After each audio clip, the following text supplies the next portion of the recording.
Bang? Yang pertama, kami diangkat jadi penasihat hukum untuk menangani perkara yang dilaporkan oleh Nurul.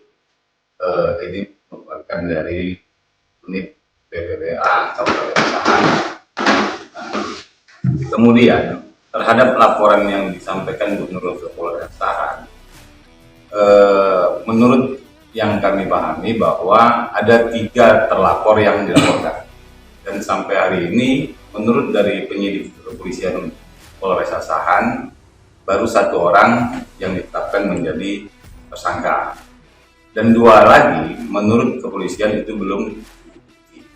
Nah, kemudian kita berharap bahwa proses hukum ini polisi bekerja keras dengan atensi yang cukup fokus pada persoalan ini untuk menggali dan menemukan bukti-bukti agar 2 yang terlapor itu dapat ditetapkan sebagai tersangka.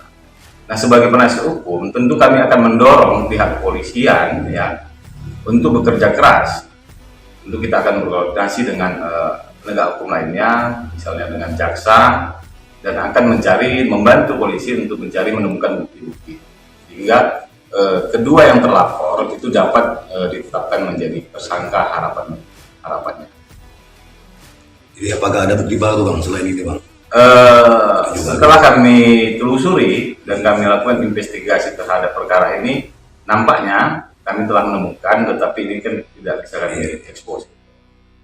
Ada yang bukti baru. Dan mudah-mudahan apa yang kami gali dan temukan dari hasil investigasi kami ini dapat membantu pihak kepolisian untuk bekerja dan menetapkan kembali terlapor tersebut menjadi tersangka.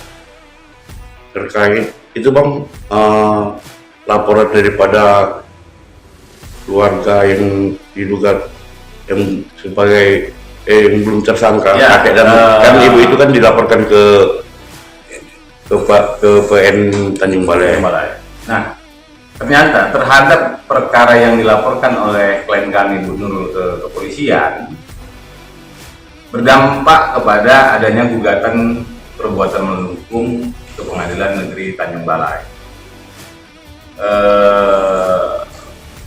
Mansur dan Darmawati hari ini menggugat Bu Nurul ke Pengadilan Negeri Tanjung Balai dengan tuduhan melakukan perbuatan melawan hukum karena dianggap mencemarkan nama baik Pak Mansur dan Bu Darmawati akibat laporan yang kemarin dibuat oleh Bu Nurul. Nah, untuk kasus yang Tanjung Balai, ekses dari kasus pertama pidana, kami juga menjadi tim hukum untuk mendampingi Bu Nurul. Dalam pemahaman kami, gugatan yang diajukan oleh Pak Mansur dan Bu Darmawati ke Pengadilan Negeri Tanjung Balai itu merupakan kekeliruan dan menunjukkan bahwa gugatan itu diajukan dengan niat mungkin yang tidak baik. Kenapa? Bu Nurul sebagai warga negara yang mengetahui terjadinya dugaan tindak pidana telah melaksanakan kewajiban hukumnya untuk menyampaikan laporan kepada pihak kepolisian. Persoalan kemudian laporan itu tidak memenuhi 2 alat bukti, itu tugas kepolisian dalam melakukan penyidikan. Nah, kemudian jika orang yang menggunakan hak dan kewajibannya menyampaikan, yang mengetahui adanya tindak pidana, menyampaikan pengaduan ke polisi, kemudian dilaporkan balik dengan tuduhan pencemaran nama baik, saya pikir itu perbuatan keliru dan akan menjadi presiden yang buruk bagi penegakan hukum kita. Kenapa? Orang yang mengetahui tindak pidana nantinya akan tidak punya keberanian untuk menyampaikan laporan. Saya pikir itu dulu. Ya. Jadi Bang, menurut Abang terhadap laporan dari Bu Nurul salah itu ya? Karena kan ini kan belum selesai pidananya.